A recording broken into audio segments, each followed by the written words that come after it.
Hello and welcome to the second episode of Power and Apps. It's Wednesday, November 28, 2018. Live from Tip City, Ohio. I'm Vivek Goishi. And joining us today is Geetha Sivasailam. She's been on the Power Apps community she's been quite active on the Twitter. She's a consultant with Artist Consulting based based out of Dallas, Texas, and they deliver business solutions leveraging Office 365, Microsoft Business applications, and other custom app dev implementations. Fun fact about her: she created the Power Roulette game for the Power Apps gaming competition, which was hosted by the Those Dynamics guys, and that was, I think, the first time I kind of saw her tweet on Twitter, and that's how we kind of know each other.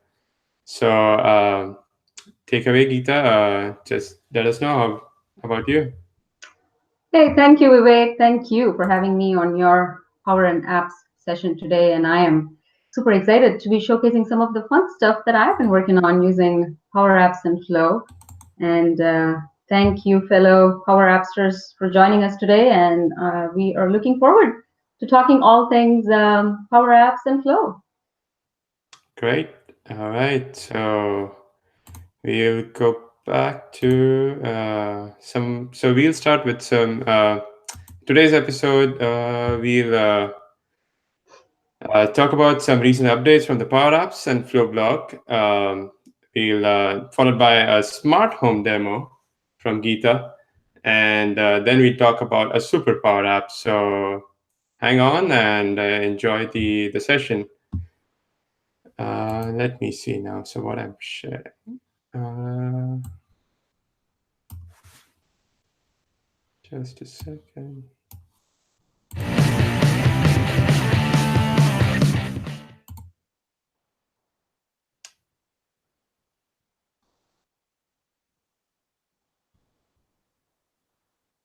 Are you seeing my screen, Geetha? Yes, I can. So, Okay. this past holiday season, the Power Apps and Flow team have been on a roll, releasing, several goodies and updates, making it a lot more easier to work with things that were, not that easy before. Now, the very first thing on our list today is fun with grids. Now, what are GWIDs? GWID is a globally unique identifier for managing your relational data that you'd want to surface on your apps using common data services or a SQL Server based database as a backend.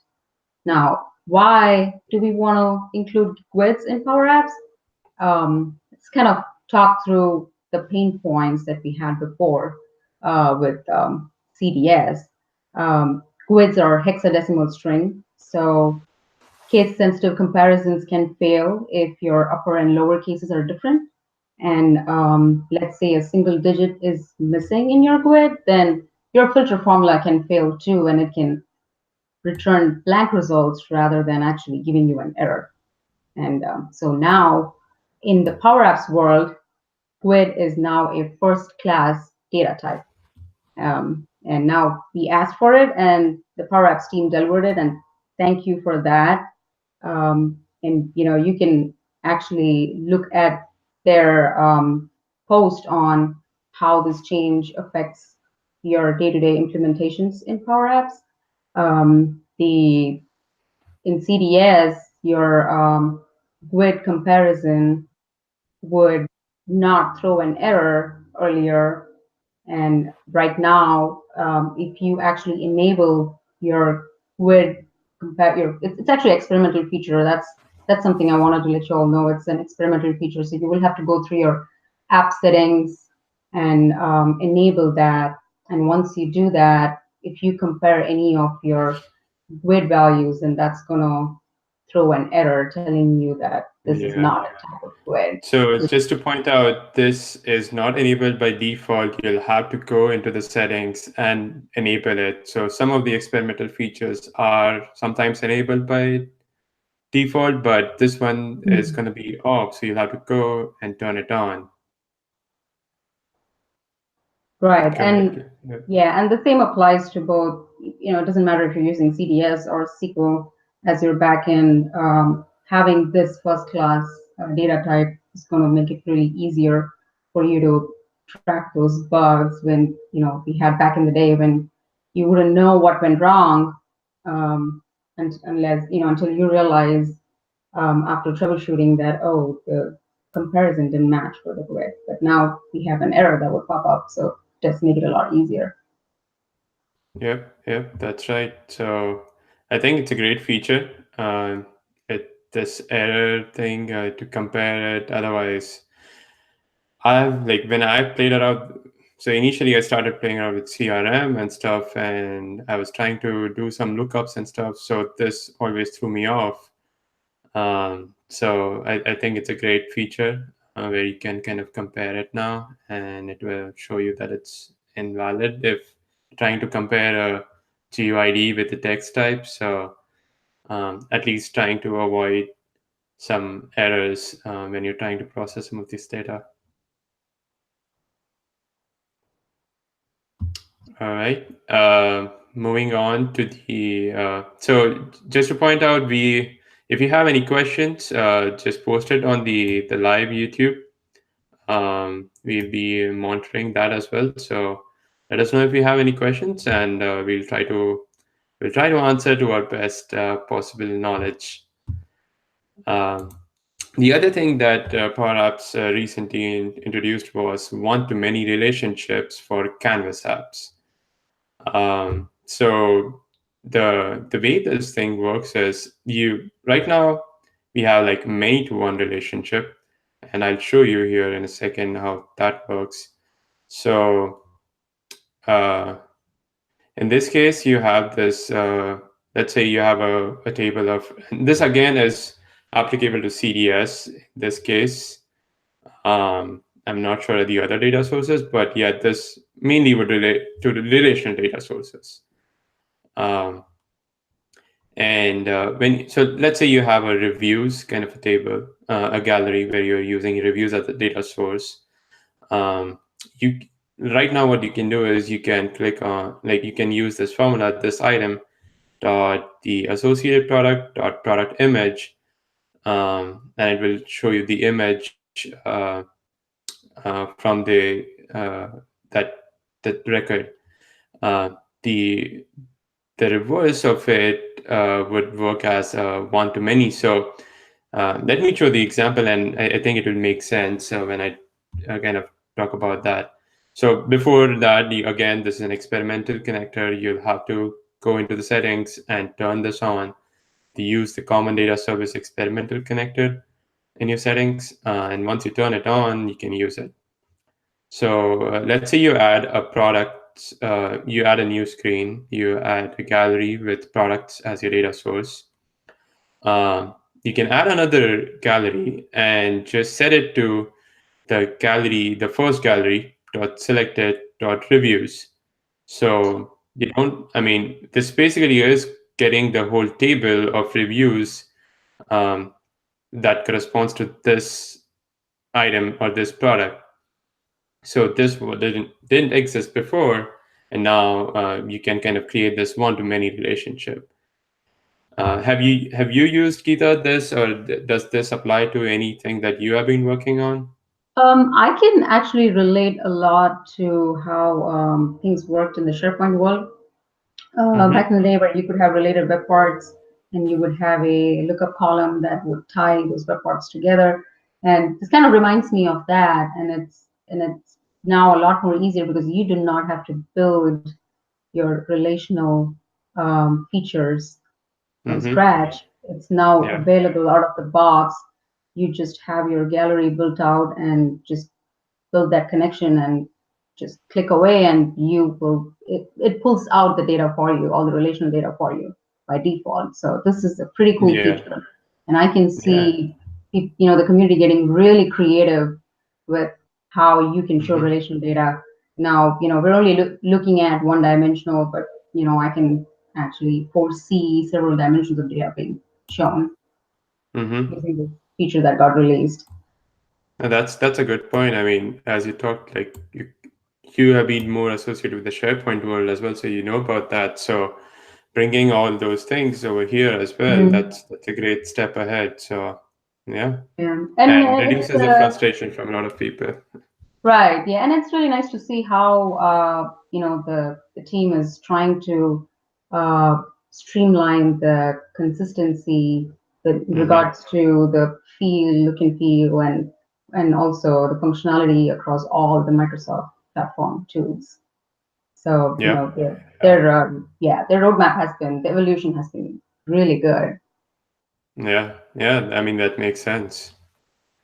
And so, if you want to kind of play around with this, you can go to this blog post, and there's a big example that they have kind of talked about, that the Northwind traders example. So there's a lot of relational data.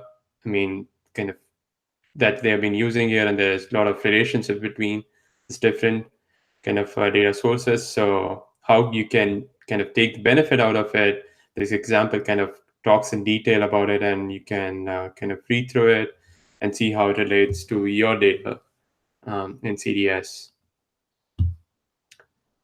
All right, so let's start with some flow updates now. I'm gonna talk about this again. So the MVP Days Microsoft Flow Conference, it's on December 12th.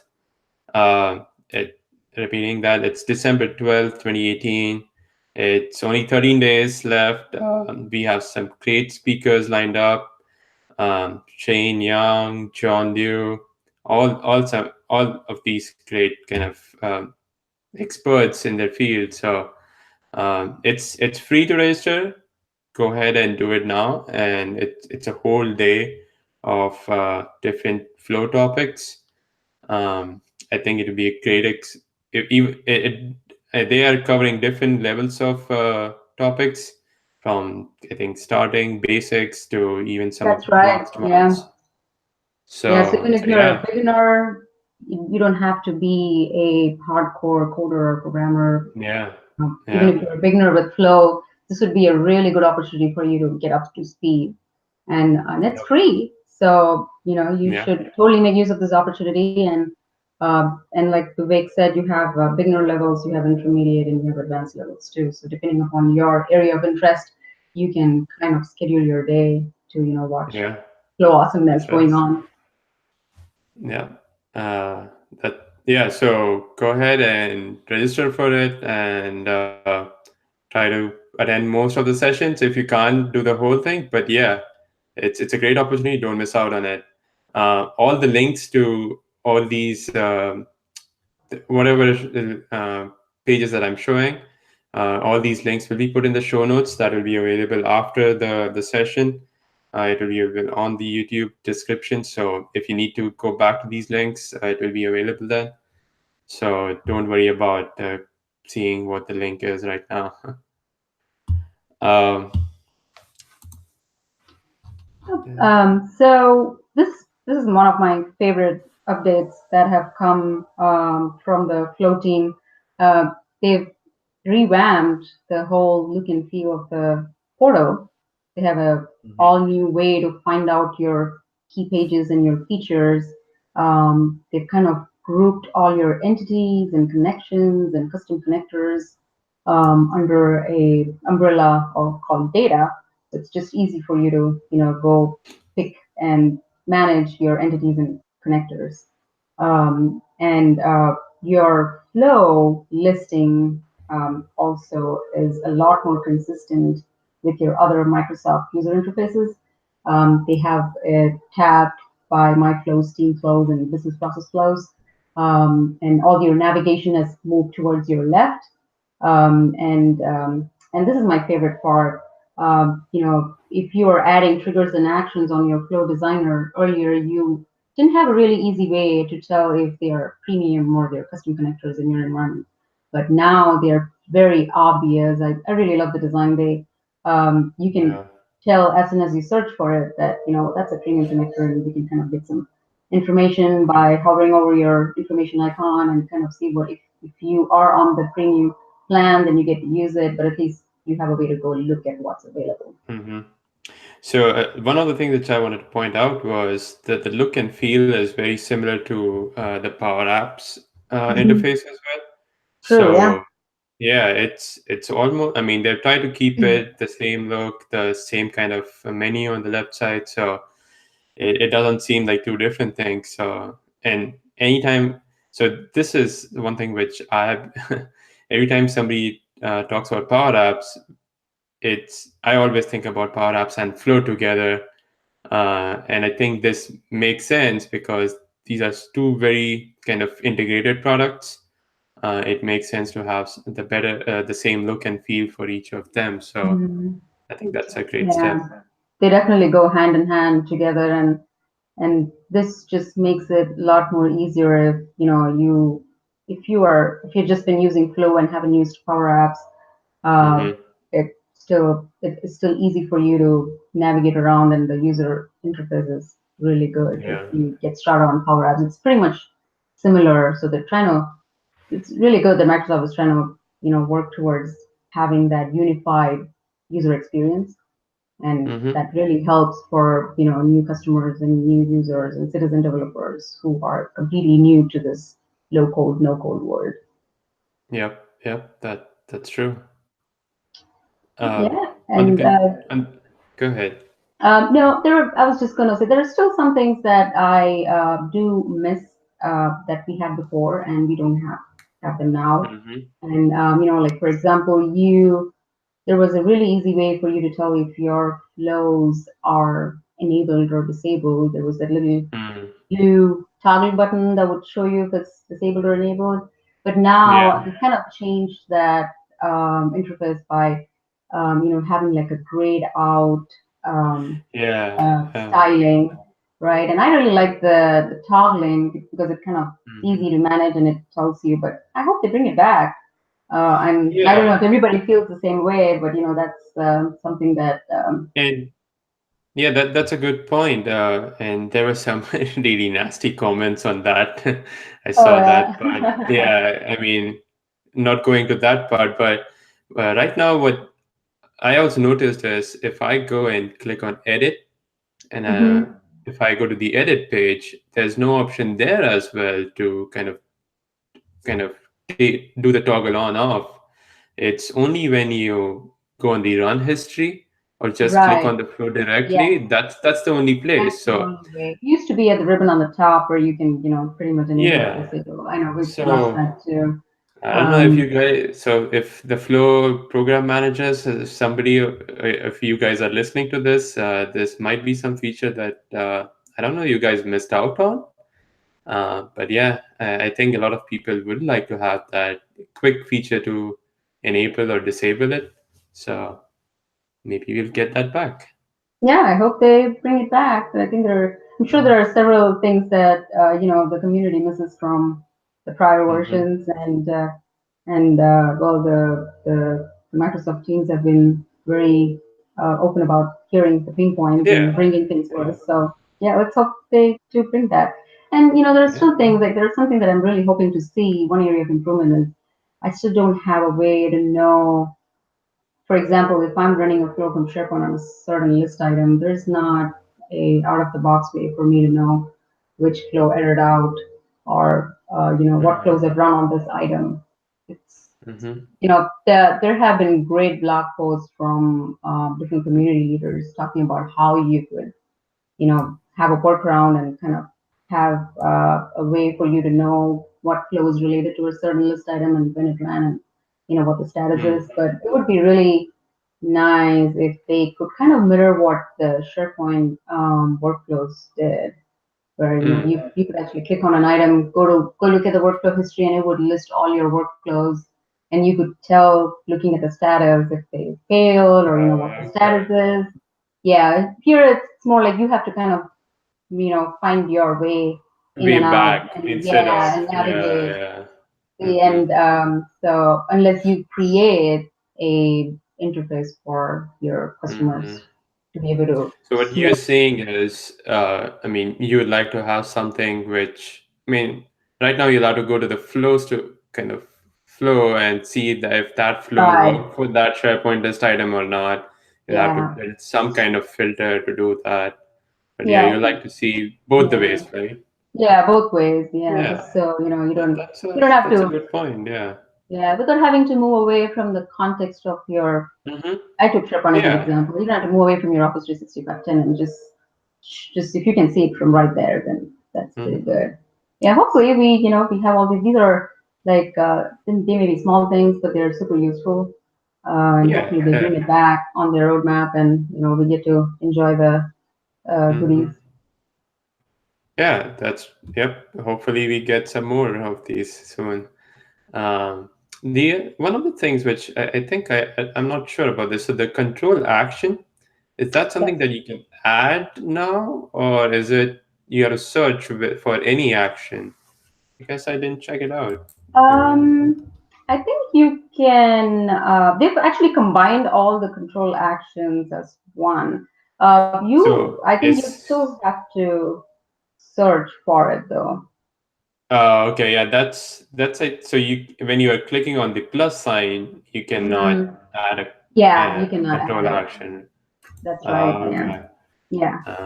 So yeah, I don't know if that's something that could be there because I like that option where I could Hmm. directly add a You could be able loop to or do a it. condition. Yes. I mean, this is good that they have categorized it now, but if Hmm. there was an option in the plus sign to either add an action or a control action, Right. maybe Yeah. that could be something which would be more helpful. I mean, these Absolutely. are small things which Mhm. makes our job Yeah, I totally reduces agree. 5 seconds out of my Yeah, it just makes it just makes it easier for you to focus on the bigger things, and yeah, rather yeah, than working through the little nitty gritty stuff. yep, yeah. Okay, all right. So we have covered both the news updates from my Power Apps and Flow. I know the last week has been kind of Thanksgiving and people have been on holidays, so we haven't heard a lot from the blog. But yeah, if you wanna add something to this, let us know in the comment section, and we'll make sure to cover it in our next episode. If you want to get both the Power Apps news and the Flow news on your Echo device, which you probably bought during the Black Friday sale, you can enable these skills. I've created these skills for Power Apps News and Flow News, which um, is basically an RSS feed uh, that's from the official blog of both Power Apps and Flow. So you can just enable it and ask your Echo or Alexa device to read it out to you instead of you going and listening, instead of you going and reading through it. So try it out. Yeah, but it's pretty cool. I've tried it out, and if you're Okay. busy doing something, then Hmm. just you get that. Just ask Alexa to start playing it, and Yeah. you can multitask. Keep yourself in the know on what's happening and what's new, and Hmm. still get your other activities done. So yeah, you guys should give Yeah. it a try. So, and it's a pretty cool Yeah. idea, Vivek. Yeah, thanks for setting that up Yep. for our community. Yeah. I mean, I wanted to do something. I thought I'll make it just private, but then I was like, why just private? Let me just share it with everyone because I mean, it's just easy to. It Mhm. just was a process involved in it to kind of get it enabled, and it takes like 5 business days for them to publish it. So that was the only hurdle. But yeah, it's pretty easy to make these kind of news flash briefing skills in Alexa because you just need the RSS feed. Just needs to be in the right format, and you can create something for yourself as well. So if there's another source that you want to create Alexa skills for, just Google it, and you should be able to find some easy ways to kind of create this because there are a lot of blogs talking about how to create these. All right, so moving on to our demo time. So, Geetha, are you ready for it? Yes, I am. So, All well, I right. hope everybody had a great Thanksgiving week, and I'm sure everybody's looking forward to Christmas and the holidays coming up.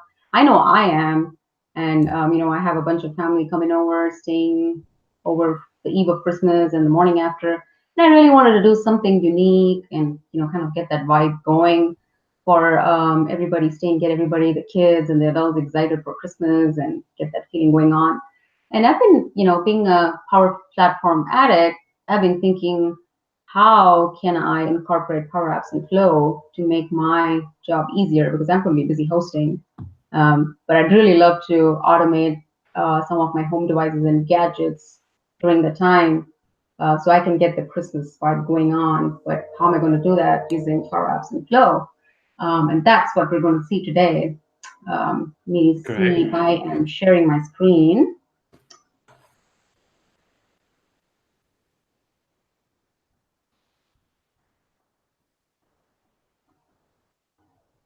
All right. Do you guys see my screen? Yes. Yes, the screen. Yep. You can Oh, see it. cool. Okay. So now a little background.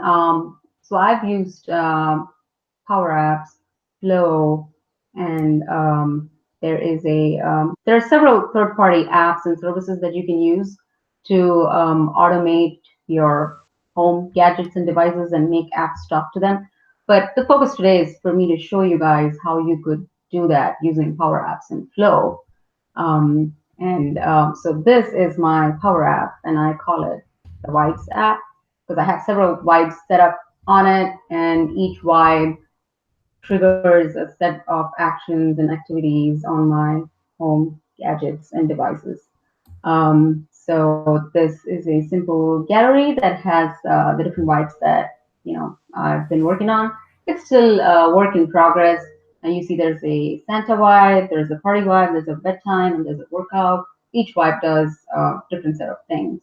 Now for Christmas, what I really wanted to do was, let's say the morning of Christmas, I wanted to kind of have turn off some of the lights, turn on certain lights, turn on my Christmas tree lights, and kind of have a Christmas playlist playing on the background, wake people up and get the kids excited and kind of like an indicator that it's time for you to come down to the Christmas tree and gather around and it's time to unwrap your gifts and all the fun part that everybody's looking forward to. So that's what I'm going to try and automate today and show you guys That's how we really can cool, automate. Geetha. I mean, I'm gonna steal it once you show this, so I'm gonna make something for myself as well. Oh, So absolutely. Yeah. I think this and you'd be surprised how creative you can get with this, with mhm. all the services that you have available.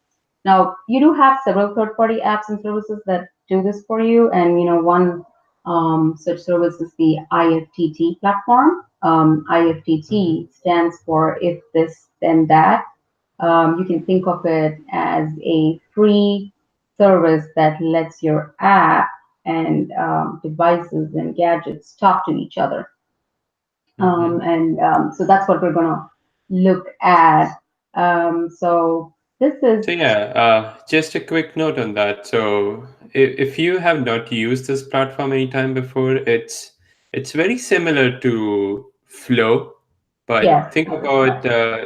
think about Flow in a consumer world, and that would be IFTTT. So it has similar kind of connections. They call it services, and instead of flows, you're creating applets.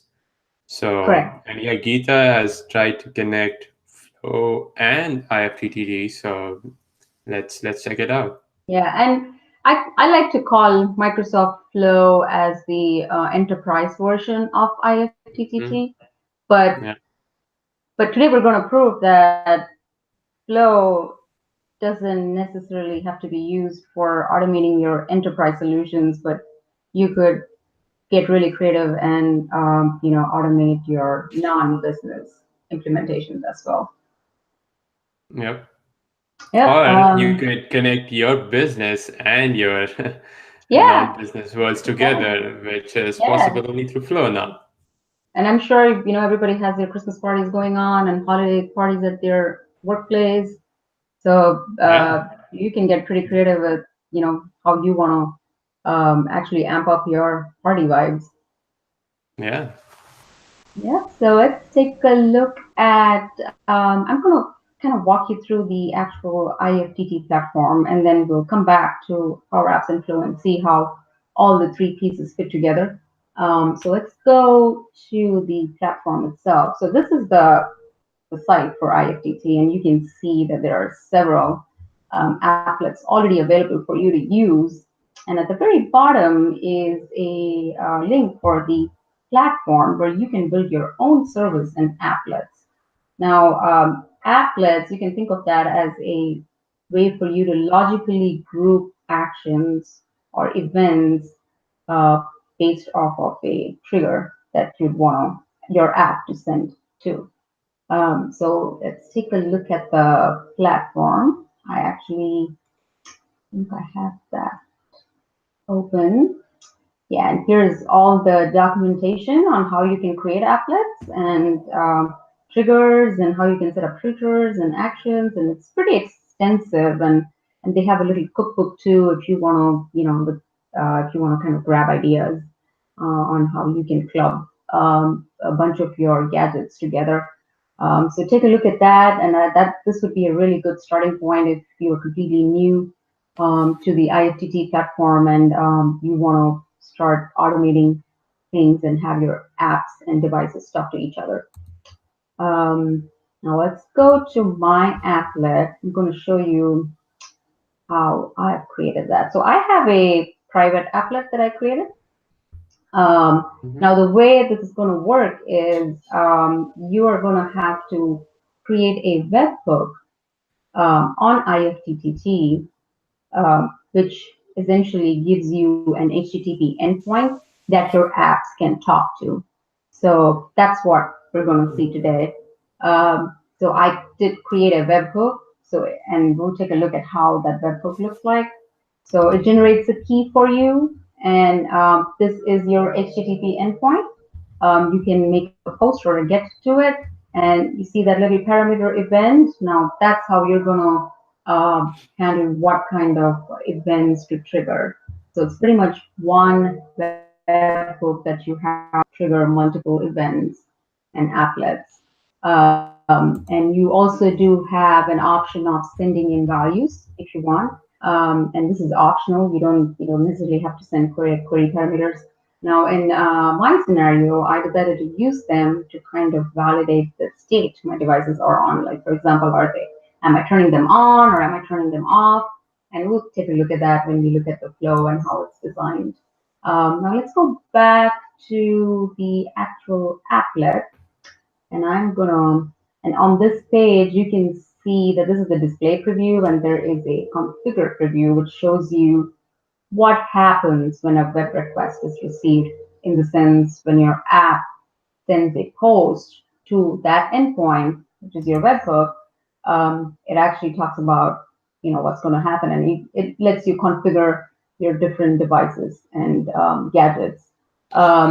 The setup that I have here today for the demo is a miniature version.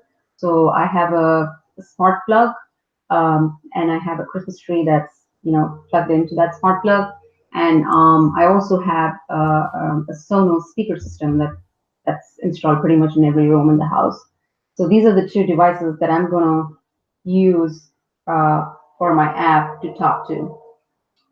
So it's kind of grayed out now because it's just giving you a preview, but we'll take a look at the actual setup itself. Just wait for a minute. So this is where you would come when you create your applet or if you want to manage it. The very first step is if um, the trigger occurs, then what happens? So that's what we're trying to configure here.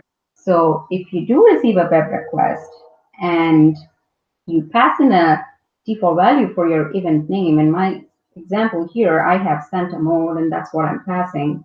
And you can have multiple applets created, each one Yeah. doing a different set of things. And you could pretty much use the same web request, but pass in different event names and trigger your multiple applets. So Yeah, that's a here, good point. You can, so as Geeta pointed out, you can basically, so Santa, consider this Santa mode as something unique to that kind of function that you want to get done. And you can use the same request, the HTTP request, but just change the event name, and accordingly you can change you can basically use the same request for multiple types of things that you want to get done. Yes, yeah, that's exactly what Yep. that's how it works.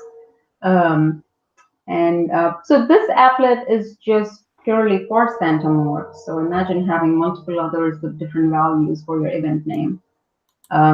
So now what we're going to do here, we'll look at the filter a little later, but just to show you, so we first have our if statement set up, configured. So all that's doing is just telling IFTT that if you receive a web request with an event name of Santa mode, then get started. And so what's it going to do? And that's when we have a then action that needs to be configured. Now, in my case, I'm using smart things because I have my smart plug wired with Hmm. smart things. But there are several other, I think BMO is a smart plug that doesn't have to Hmm. go through smart things. You can, IFTTT has a BMO applet that you can use as well. And there are, So if you guys are not aware about Smart Things, Smart Things is a hub. If I'm not wrong, Geeta, it's that's the hub correct. that we can Yes. connect. Yeah. Mm.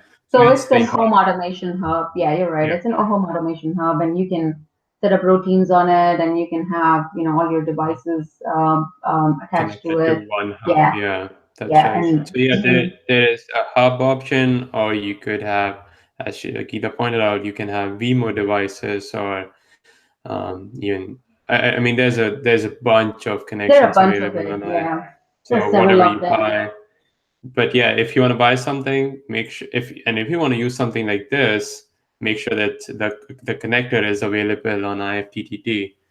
That's how I buy my smart home devices. So Right, yeah. yeah. And the one that I'm using today for my demo is called Z-Wave.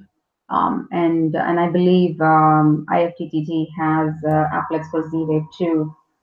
There are some things that you can do with smart things. I mean, there are only, for example, your music system, there are only certain products that they have a tie-up with, so it may not really work with all music systems. But now, but that's the whole point of using IFTTT because you can combine a whole range of distributed devices and gadgets, and kind of have everything talk to each other. Um, Mm-hmm. yeah, so here's what I'm doing. So this is like a base structure that we're configuring, like what needs to happen if the trigger is received. We're not really configuring what device it is yet because this is just your foundation that you're setting up. And then once we set up this foundation, we need to go back into the applet, and that's when you get the option to use this as a template. This applet that you're Mm-hmm. creating will become a template, and then you can use that template and pick which device and which gadget you would want to use for that action. So this first one that I'm actually turning on is one of my smart things devices. So we don't see what device it is, but it's actually plugged in a template for that that actually tells you, gives you a way to choose what device you would want to trigger. Right after that, I have a Sonos action plugged in. And what I am trying to do is play a favorite from my Sonos playlist. But not really a playlist, but Sonos has an app and it lets you pick your favorite songs or your stations. So you can pretty much pick which one you want to do. And there are a bunch of actions that you can do. Like you can look at, you can set your volumes, you can skip to the next track, you can play a stream. Now this is a really interesting one because you could pretty much play any public live audio stream. And then you Hmm. That's have, interesting. yeah, and then you can volume up and volume down. So several things. Now for this scenario, I just chose to play one of my favorite stations. Um, Mm-hmm. Now the next, what we're going to do, and this is just asking further configuration information about, do you want to choose only a single room to play, or if you have your system, your Sonos system configured in multiple rooms, you could potentially group your rooms, or you could say just play the entire household. So in my case, I'm just going to play it in this room where we're demoing today, just so it's audible enough. And right after that, now all the configuration that we've seen so far are for turning on your devices. Now, I also have actions set up that would turn them off. The reason why I'm doing both on and off over here is because I want to use a single flow and a single applet, and I want to drive what gets turned on and what gets turned off by your query parameters that you pass to your webhook. Um, so that's what's happening here. We're pretty much just turning off and pausing things that we turned on at a prior point. So that's how this applet looks. So we've looked at that. Now let's look at the actual configuration itself. I'm going to go to my applets and see, like, I have a party mode, I have a Santa mode. I'm going to go to the Santa mode, and this shows me, how many times I've run it, and if this is your way to turn it on or turn it off. That little gear at the top will show you how you can configure it. So what's happening here is, as soon as I clicked on that, it pulled down my Santa mode applet template, and it's showing me all the configuration that I had on that template. And here I have the ability to choose which device I want to turn on. So in my case, I'm turning on my smart plug, and you can actually, if you list it out, you'll see pretty much all the other devices that you have. And I have, I'm playing one of my favorite songs or stations, and then I also choose to play it in the office. And then these are the same configuration if you want to turn them off.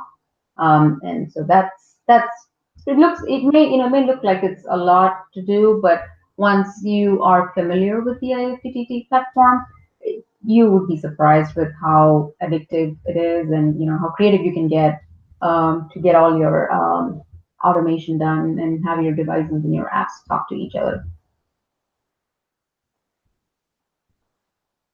Great. Yeah, that's pretty cool. Yeah. Yep, I am gonna go back to my So see the app now flow that, now.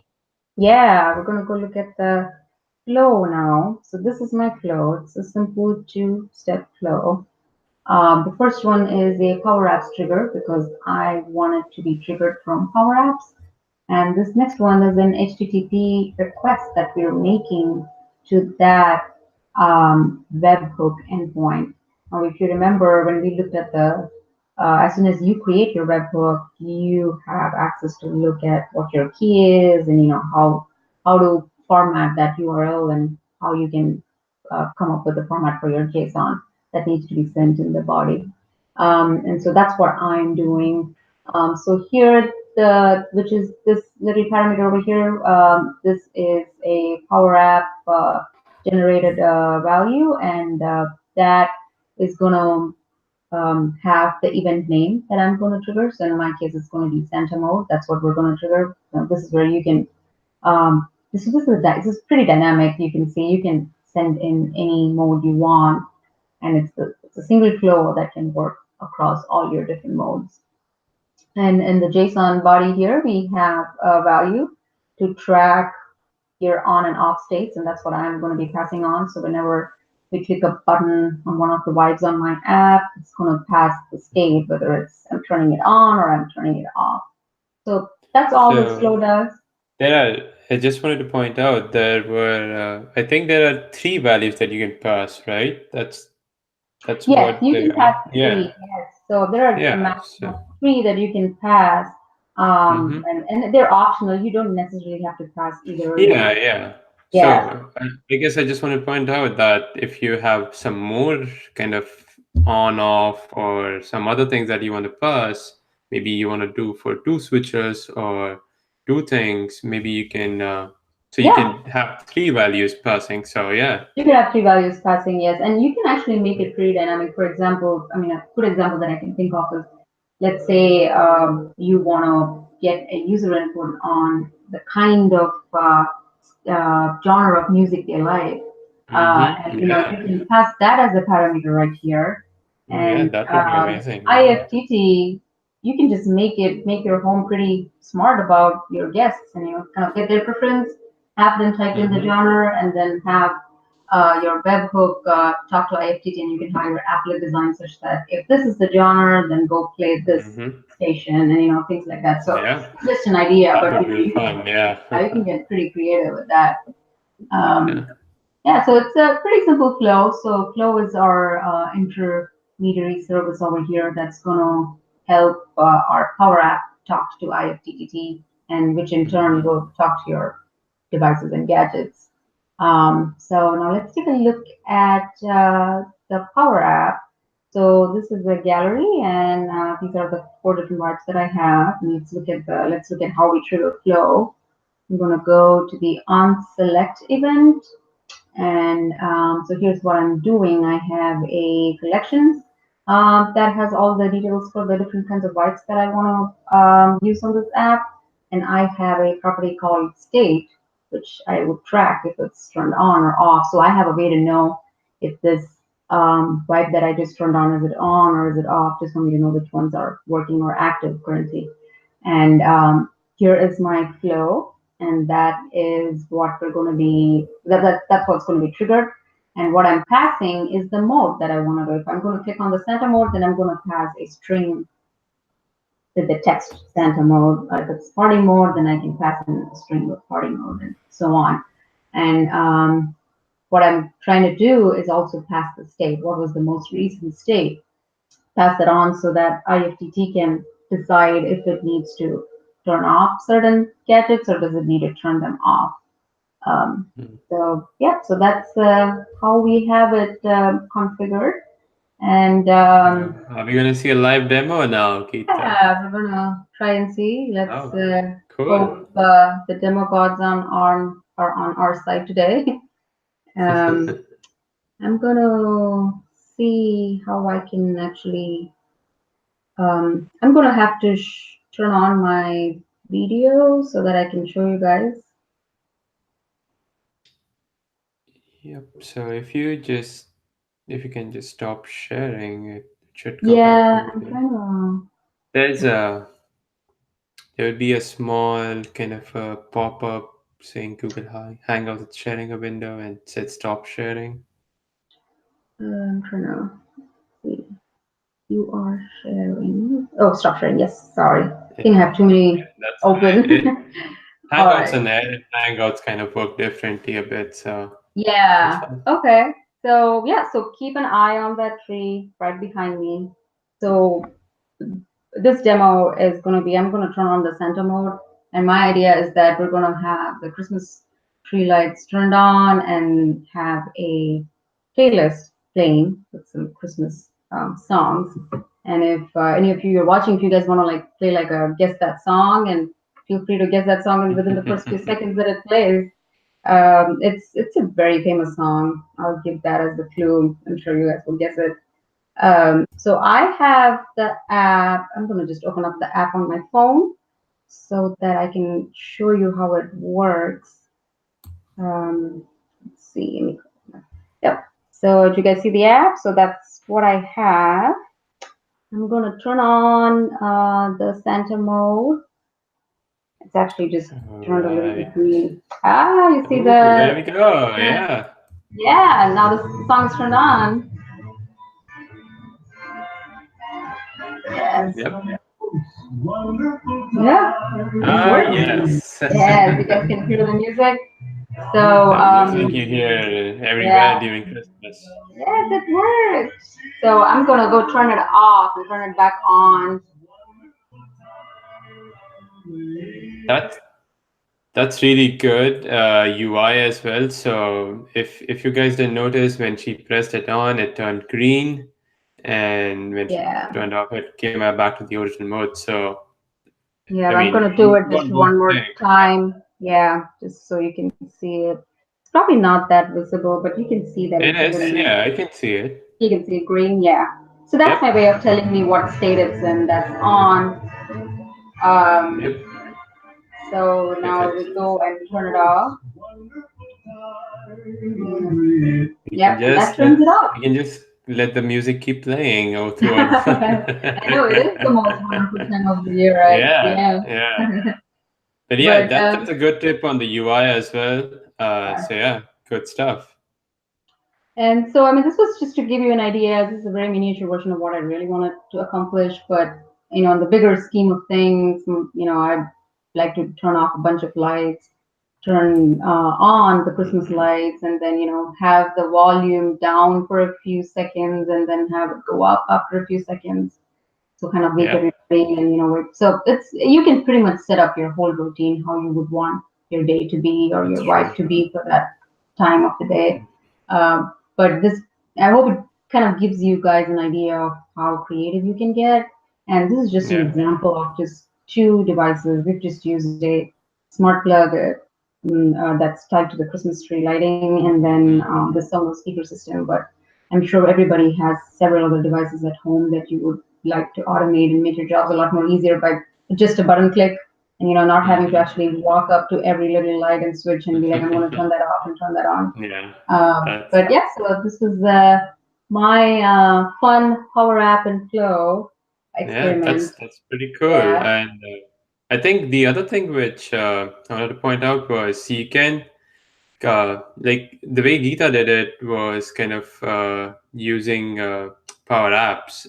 You could Yes. possibly those were just buttons. You can create flow buttons and Mhm. use flow Yeah. from like, there's an option to add shortcuts to flow buttons, so you can use that as Mhm. well. But yeah, it's up to you how you want to use. You Yeah. probably want to have some more things Yeah, on the that's Power that's App. that's a good point. This can potentially Yeah. just be different flow buttons. You just have the flow Yeah. app and just click your flow buttons and do it. And now I have other funky ideas for the app, so I have it as a power app, and I want to expand and do things on it. But yeah, you could just keep it as simple as a flow button, and just turn it Yeah. on and turn it off. Yeah. And I think one other thing I probably wanted to show you was how the on and off works, the filter on Mhm. the on and off. So let me see if I can show you guys that. Let me go back to sharing my screen.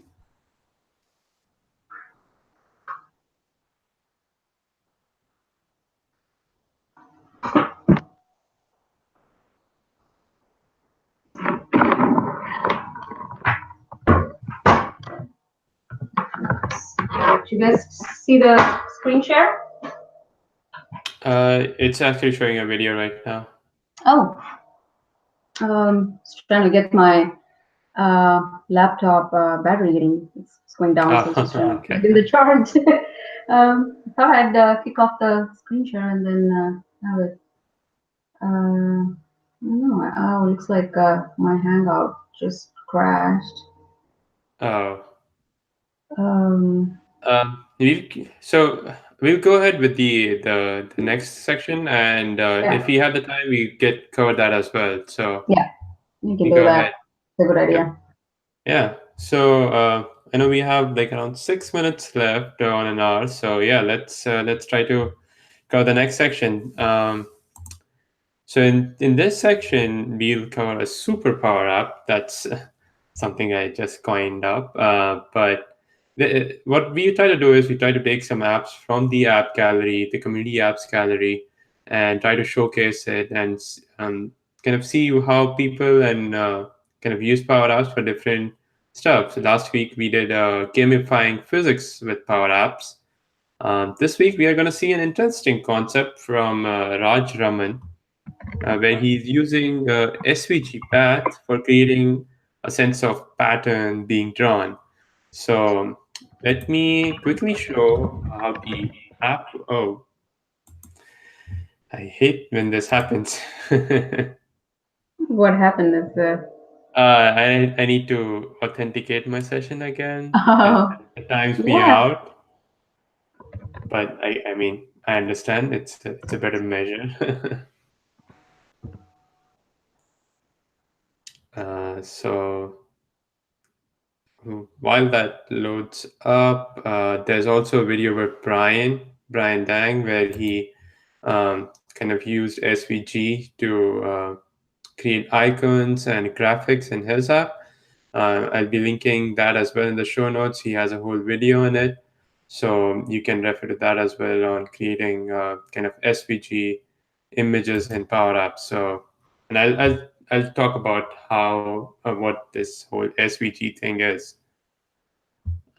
If I'm not wrong, SVG stands for Scalable Vector Graphics, right?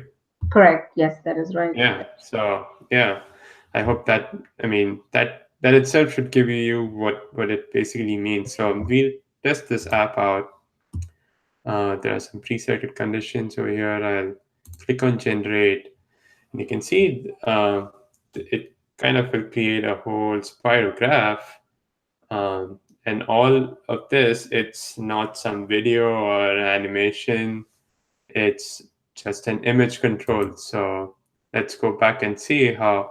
Well, actually, let me play one more by changing some of the parameters here. Let's see Mm-hmm. how that works. We reset it. Let's change the color. Generate. See, it changes it again. All Mm-hmm. this again, it's just an image. Let's see how that is working over here. So I'm not going to go into the detail of how you can create this SVG, but what basically Raj is trying to do over here is he's using the line color and these kind of the A, R, and R.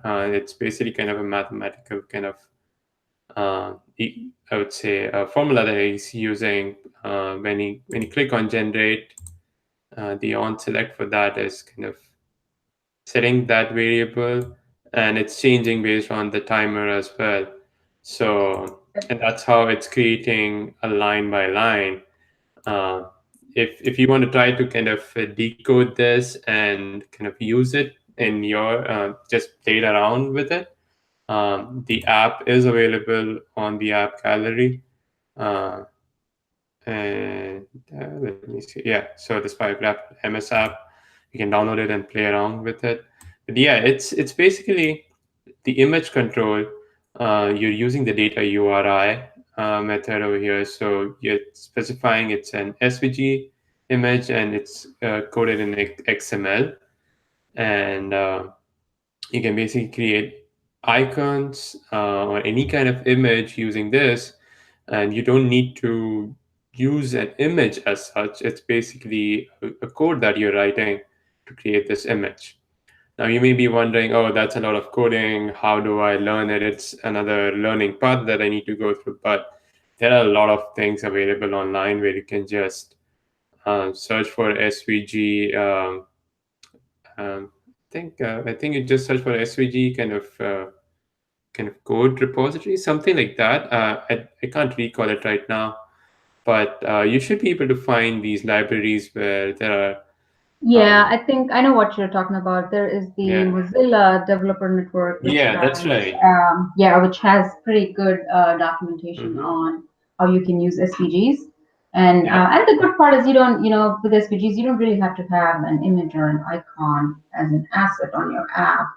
These Mm-hmm. are stuff that you can build on the fly. And with Nutrog's example here, you can actually see how he's actually building an image on the fly by Yeah. dynamically changing the colors and the Mm-hmm. variation and the angle. So that kind of gives you an idea. You can build icons too. And the Yeah. Mozilla Developer Network is a really good resource if you want to go look at some of the most commonly used icons, like arrows and home buttons.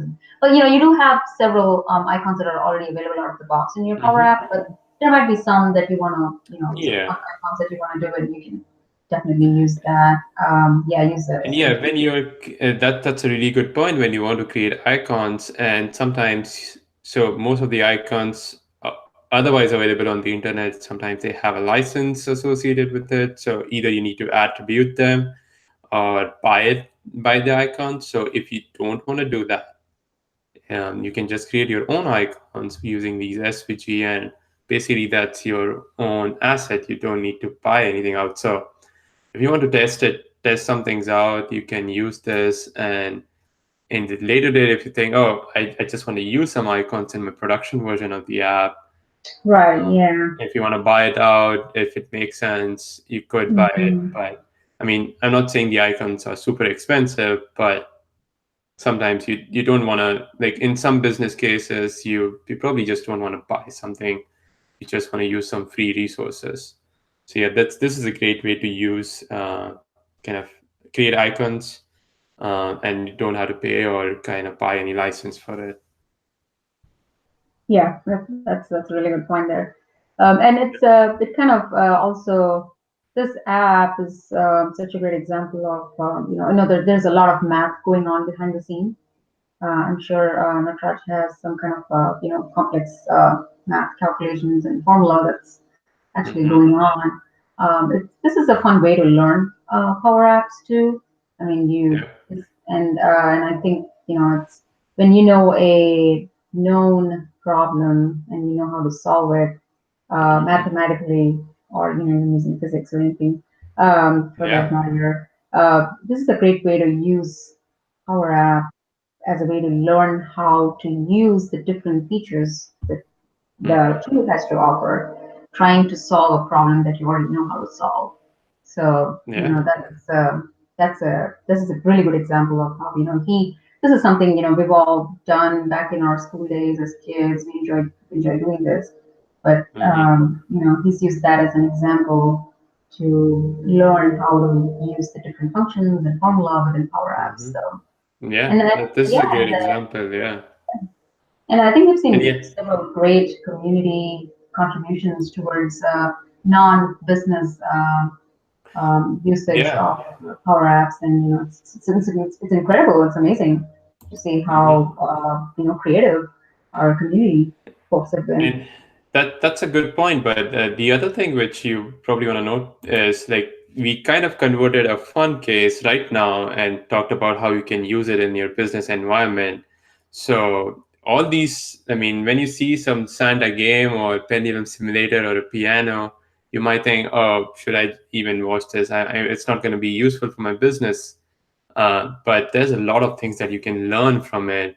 You can apply a lot Hmm. of things which you take from this and apply it to your business case, and you'll just find a lot of things. So con- think of all these apps as a way to learn some functions or some um, new kind of ways that you can play around with Power Apps, which you probably haven't discovered yet.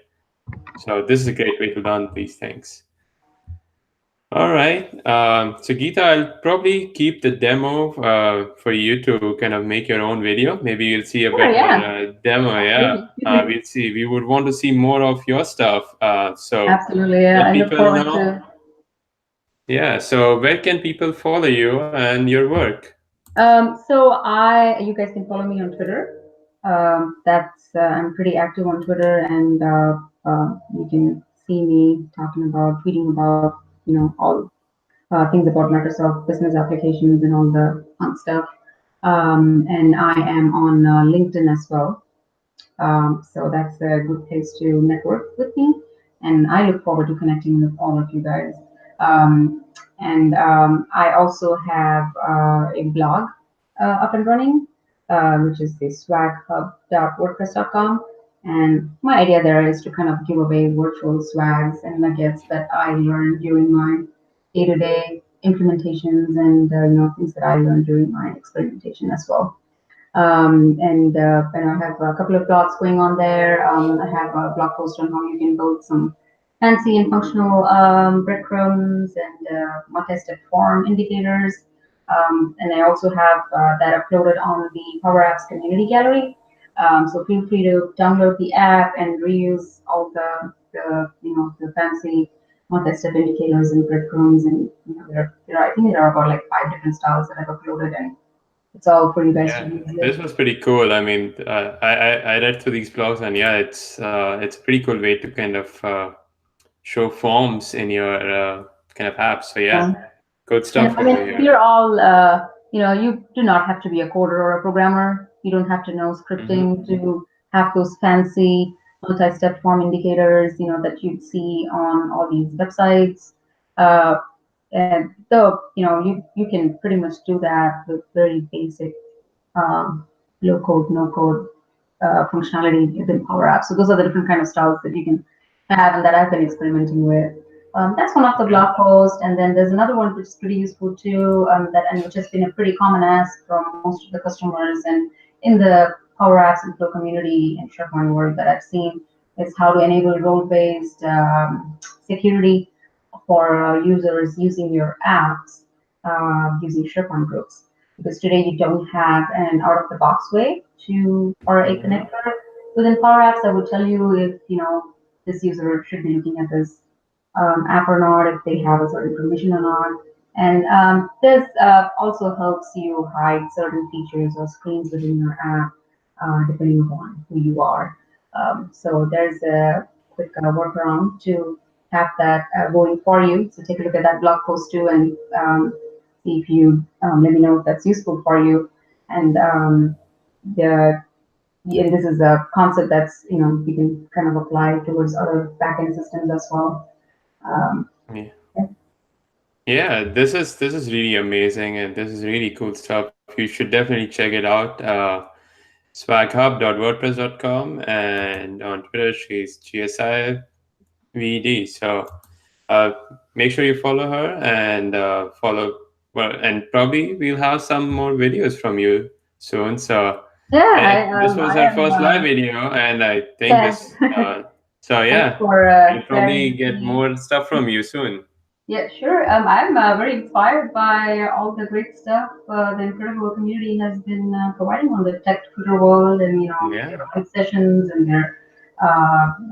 We have a really good set of YouTubers out there who do a pretty great job. And I'm very Hmm. inspired by that, and I'm looking forward to giving back as well. Yeah.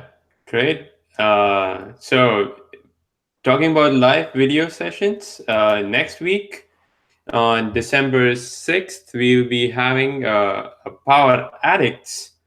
Um, this Power Addicts live session, live hangout, where power enthusiasts, or that's what we're calling them, power addicts, from different parts of the world, from UK, from US, from Japan.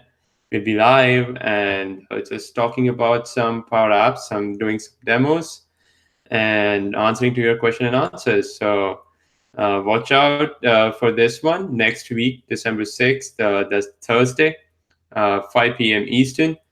And if you haven't yet subscribed to this channel, go ahead and subscribe it. We don't have any without any videos. It has already got 20 subscribers, so hopefully we'll get some more Yeah. on this soon. Yeah. That's awesome. Yeah.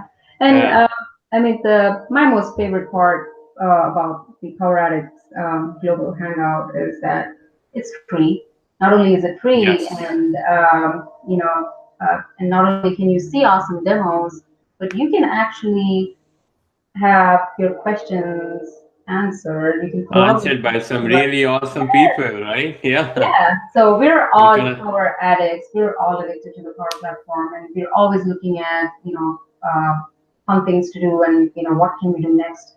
And Yeah. this is a amazing opportunity for you guys to, for all of us to actually collaborate as technology Yep. peers and have our questions answered. There may be some great things that you guys know which we don't know, and there may be some pain Hmm. points that we all share, and we could probably collaborate on that and see if there are workarounds to fix those pain points.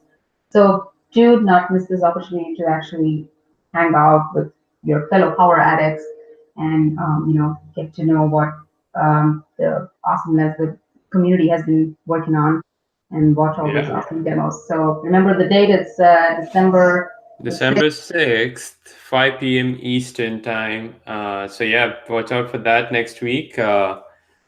And moving on, we'll just wanted to introduce. So we also have this Power and Apps available as a podcast now. It's available on your iTunes and Ah, Google that's Play Music. awesome. Yeah. So you probably don't want to hear the whole thing, but probably the updates and news. That's something you can just hear in the first 10-15 minutes, and the demo is something that you can watch on YouTube. So it's Yeah. available on both iTunes and Google Play Music. The links will be put in the show notes so that you can go ahead and add it to your library where you find it easy to listen to things. So yeah, we'll be live every Wednesday at 6 p.m. Eastern.